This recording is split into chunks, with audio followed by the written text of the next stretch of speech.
I'm Antoni Chan, reporting here for Room Now at ACR 2024 in Washington, D.C.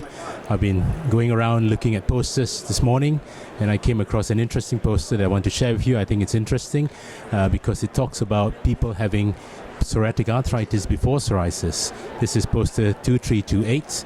Now, usually we would think about patients having psoriatic arthritis after the onset of psoriasis. I work on a 17-15-15 rule, and that rule is 70% of patients will have psoriasis and then psoriatic arthritis later. 15% will have it at the same time simultaneously, and another 15% will have the psoriatic arthritis first before the psoriasis. And in this study from Toronto, they worked out that it was a bit lower this time. The number of patients were 8.6% who had developed PsA before psoriasis. And I'm going to share with you 5 key highlights from this poster. Number 1, disease characteristics. What were they like? These patients who had PsA before PsO had a higher disability index. We call that the Steinbroker score, and they had more severe structural damage compared to those who developed psoriasis or psoriatic arthritis later. Secondly, those who had PsA first before PsO, they were more HLA-B27 positive, whereas in the other groups they had the HLA-C6 positivity, which is traditionally what we see in patients who have PsO first. Thirdly, the disease activity.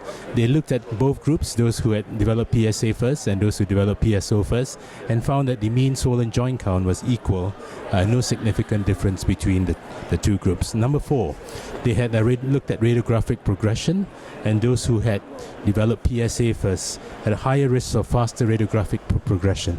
43% of this group had more radiographic progression compared to those who developed PsO first, and this was related to older age and also the modified Steinbroker score. And finally, the treatment impact. The use of advanced therapies was protective in this group who were at risk of radiographic progression, which is the PsA first group. So while only a small minority of our patients that we see in our clinic may develop the PsA first before the PsO, it's important to be looking out for these patients because they may not demonstrate the skin manifestations in this small cohort compared to the traditional group which have the PsO first. So I'm Antoni Chan, reporting here for Room Now in Washington, D.C. Thank you.